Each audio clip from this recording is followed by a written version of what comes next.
You're feeling lost, you're feeling alone, and maybe even unrelatable to the people around you, especially as you're changing, you're growing, you're evolving, and shifting your identity into more of who God has called you to be. It's almost a given, like a spiritual law of success, that you'll lose friends and you won't fit in with your family anymore. But you also don't fit in with those people yet. Like the people who are where you want to be, but maybe haven't been where you are, or they're so far removed from where you are now that they just feel out of touch. So if those people aren't your community and those people aren't your community, you're kind of in this awkward space of being in limbo. You're in this waiting period and it can feel very, very lonely. I've experienced this multiple times in my life, and I'm experiencing this again right now as I'm shifting into starting my business and sharing what I know with the world. My mindset is changing and I'm becoming less relatable, really, as God is calling me to release certain things and make space for all that He has for me. So I don't really drink anymore. I don't go clubbing. I don't really get on social media. If I do, it's for business. I post and go, so I'm never on my personal page anymore. I don't deal with any drama. I don't follow any of those drama sites. So really, I don't have anything to talk about with people who aren't really where I'm at in the space that I'm at. And just a bunch of other internal and external things that I'm just personally choosing to abstain from. So when you are changing, especially when you are becoming more Christ-like, and God is convicting you and you're repenting, you're changing things, and you're not just speaking about it, but you're actually actively changing things in your life that you're living starts to become a point of contention. It starts to be something that convicts other people. Your life becomes a living example of everything that they aren't willing to do. If you're actively taking action to work out, if you're actively taking action to eat better, if you're starting a business and trying to become more financially free, if you're happily in a relationship, then the life that you're living starts to convict other people, and it can feel very upsetting to them and feels ostracizing to you. When you're openly embodying your highest self, when you're openly embodying Christ, and you are integrating and embodying those beliefs and those teachings and that identity, that you are loved, that you are happy, that you are at peace, that you are content, that's really hard for other people to see when they aren't there yet. In the same vein, when you become successful in your business or successful financially, or you're in a happy, healthy relationship, or you're improving your health, your life and your embodiment begins to convict other people, and you don't even have to say anything. It's just your being, your energy. Because, it's easy to say that you're going to do something and not follow through with it. Most people just say things and their word means nothing to them, right? They can lie to themselves, they can lie to other people, but when you're actually saying something and following through with it, that's different. So once you start to change and you start to sow those seeds and you begin to reap the harvest of those seeds, and people start to see that your life is being blessed and you have this sort of peace, they can see Jesus in you, and that's really, really hard for people, especially when they're still in the same place. It's because your life starts to say, because we know actions speak louder than words, your life starts to say that if I can do it, then you can do it too. So it's the conviction in that really triggers people. So when you have peace, when you have happiness, when you are being consistent, when you are actively striving and actually taking action towards your goals, and people can see the fruits of that in your life and in your business, they don't like it. I'm just being honest. And even you trying to be encouraging and take people with you, it's really going to piss people off. I'm just going to tell you now. I'm going to insert this clip from my spiritual mentor and business coach, and he summarized it perfectly. I am not trying to save people from themselves. I am only looking for people who are looking for me, and I'm only ready to help people who are ready for me to help them. If I got to drag you into something that's going to make your life better, I'm going to have to drag you around and try to make your life better against your will. That's exhausting. So trying to drag people along with you is only going to irritate them and frustrate you. It's better to just elevate yourself as much as possible and then go back for the people who are willing and ready to be helped by you. Because for the most part, I've noticed that a lot of people are trying to help other people swim when they haven't even put their own life jacket on. So you're trying to bring people with you, you're trying to start the business with them, you're trying to start the fitness thing with them, and they're just upset because you're encouraging them when they don't even want to change. And also, when you think about it, it's very hard to drag a full grown adult around. So I really recommend that you don't do it and you instead go to the gym, make a healthy meal, give that energy back to your children, go volunteer, just put that energy and funnel it into people who actually really want your help or actually need help, like the homeless or the needy, like actually the needy, not people who are in a decent position but are only choosing to see the lack in their circumstances. So ultimately, I don't want to have to tell you guys this, but I'm just going to say it. You have to let those people go. The people who aren't willing to grow, there are two types of people in this world. There are people who are growth oriented and there are people who are more static. So there's some people who just, they like to grow, they like to change, they like to evolve. And there's people who, they're just the way that they are, their temperament, their personality, they are more static. So if you are a growth oriented person and you're trying to drag a stagnant person along, then it's just going to be really hard for you. It's going to be really hard for you. And because you have you're two opposites, you're opposites of each other, and pretty much you just have to let them go. You have to let them go. You have to let those relationships fall away, and don't feel like you're losing something. Don't feel like you are losing something and it's a bad thing. Like when I lose something, I never feel like, oh my gosh, this is I'm losing the best person that's ever been in my life, or I'm losing this one situation, or I'm losing this object, this car, this house, this anything. I never feel like I'm losing anything. I always feel like I'm letting something fall away so I can essentially make room and make space for the things that God actually has for me. Because if the thing was meant for me, it wouldn't have fallen away. It wouldn't have left. It wouldn't have fallen apart in the way that it did. So you really just have to let those people go. You have to let those places go. You have to let those things go that are in your life, that are present, that are holding you back, even just energetically. Just recently, and I talked about this on my TikTok, I just had this like inkling to let this, it was one of my past business ventures, and I have all this merchandise. It was a product-based business. So I had all this merch still on me, just like a bunch of clothes and just a bunch of objects. And I've been having it I started that business in, I think 2020 during the pandemic. And I had all these things on me and I wasn't even actively selling it. I just had all this stuff on me, and things hold a lot of energy. Some things hold a lot of energetic weight, and you have to be able to let those things go so you can allow God to, I feel like it takes up a lot of mental energy as well. So mentally, energetically, emotionally, just having those things in your space just takes up a lot of room, and you have to make room for the things that God has for you. And don't feel like I could have felt like, oh my gosh, I'm losing hundreds of dollars worth of merchandise, but it's honestly just been sitting here. The business cards, I had a bunch of stuff. All this stuff has just been sitting here for 3 years, and I haven't been selling it. I haven't really wanted to sell it, and I'm no longer aligned with it. And if I would have kept it, then it would have been a really heavy energetic weight that I just held on to. If God is telling you to do something, you have to follow those divine breadcrumbs, or you might delay something that is on its way. You also have to let certain things go that maybe don't feel like it's negatively affecting you.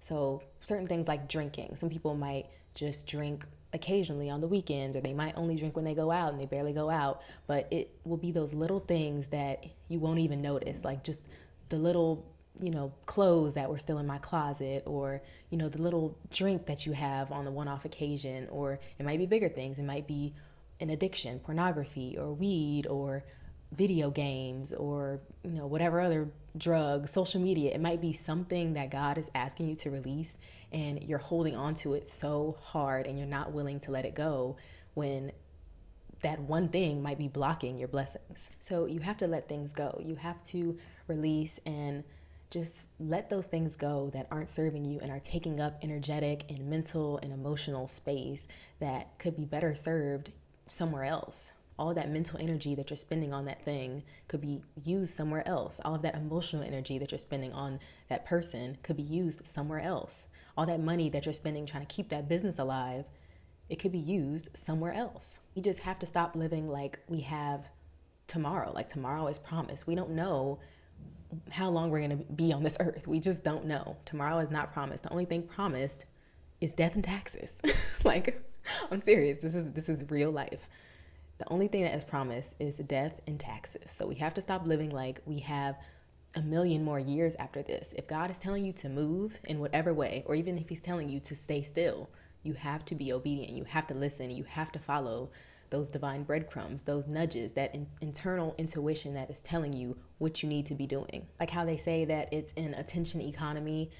Our life is literally made up of all of the things that we pay attention to. Like how they say where attention goes, energy flows, or something like that. Everything that we pay attention to, everything that we focus on expands. So our attention is literally our life. Our attention is literally everything that we will create in our life. If we're constantly looking at drama websites, we will have a lot of drama in our lives. If we're constantly looking at violent movies, then we'll probably notice a lot of violence in our lives. Whatever you're paying attention to is what will expand. So your life will ultimately, at the end of it, be made up of all the little things that you paid attention to. So if you're on social media 8 hours a day, and if you're glued to your phone, that's what your life will be. And when I started to think about, and this is why I'm not on social media as much as I used to be, and why I don't even post on my personal page at all, is because I realized that my life would be made up of watching other people's lives. I realized that the things that I saw, the little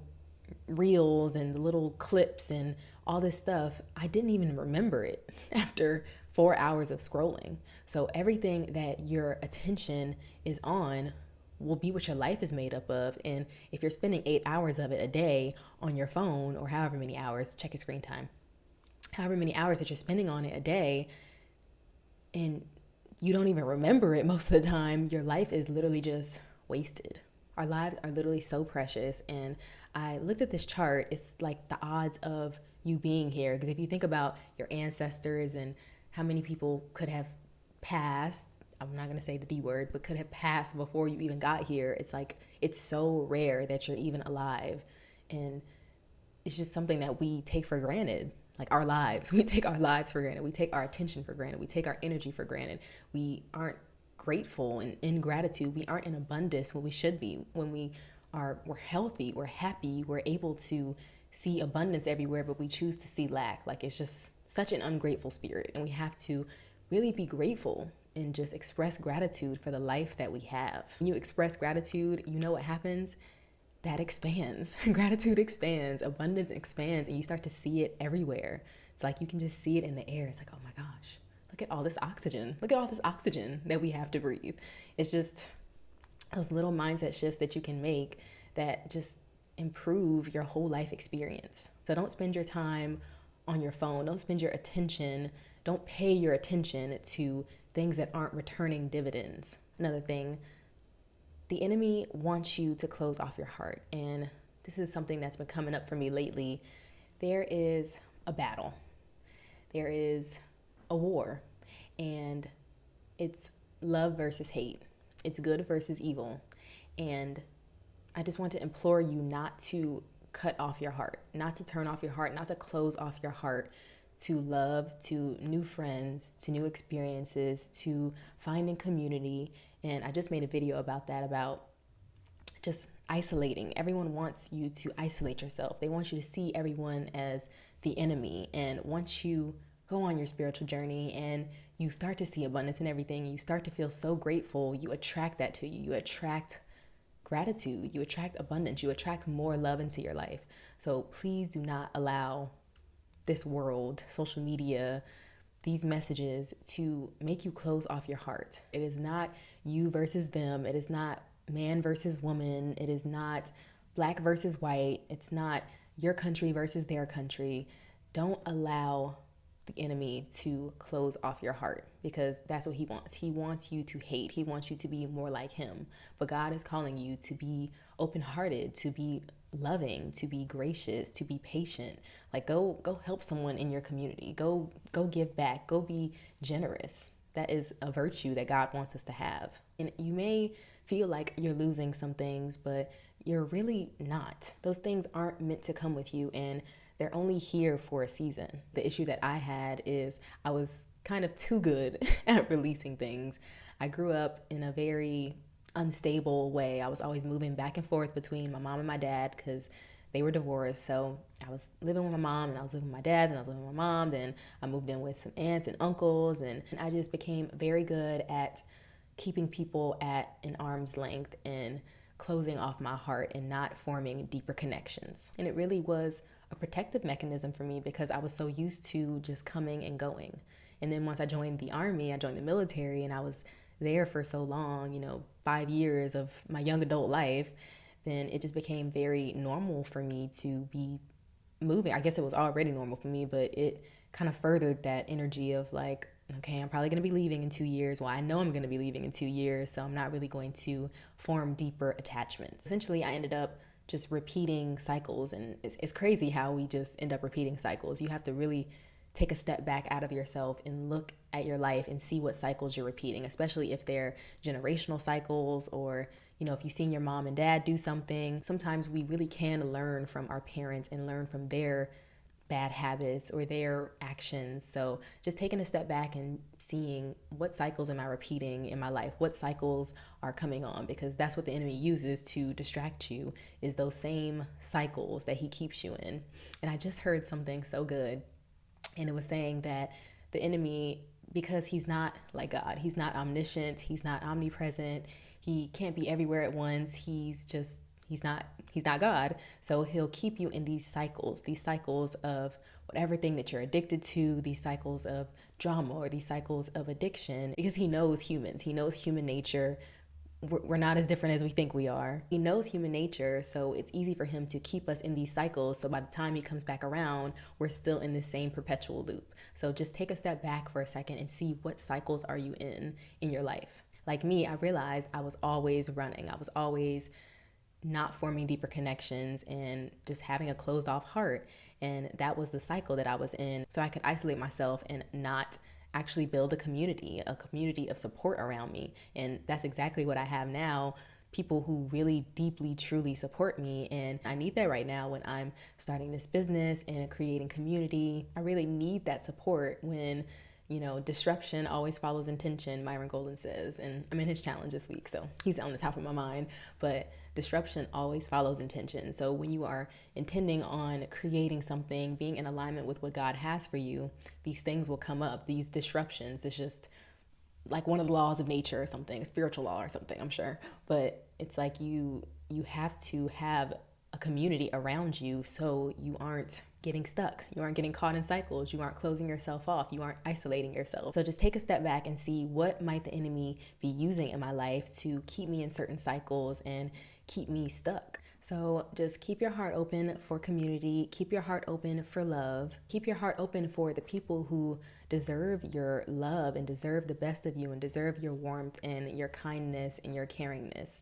There are people around you who will value that and will cherish that and won't get frustrated at you for loving them or helping them, and they'll be able to fully receive that, and your heart will be open and their heart will be open. So don't close your heart off from those things that are meant to be in your life. So just an announcement, I have just opened, I'm so excited about this. I have just opened my membership community. I have literally been thinking about community for the past maybe 3 weeks straight.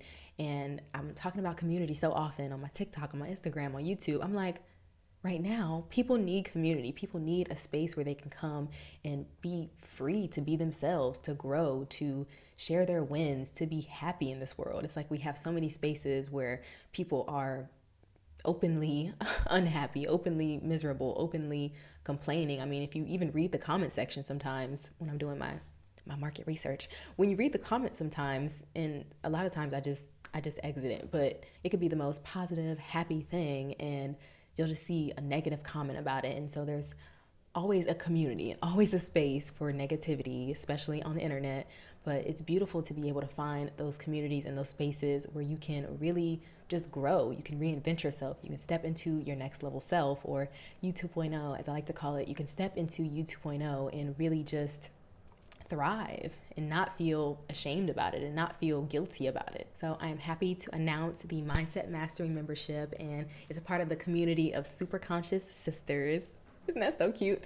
It's a part of this community. So I'm really excited to offer this now, and I'll link it down below if you're interested in membership and learning all of my trainings on detachment, on emotional control, emotional mastery, processing emotions, on reinventing yourself, creating a new identity, detaching from, healing yourself, being in self-improvement mode, constantly fixing yourself, looking for diagnoses, and you're really ready to step into creating, to detaching, to manifesting, and just stepping into your next level self that I know God has for you, like He has for all of us, then this is the community and the space for you. So check down below for the link, and thank you again so much for watching.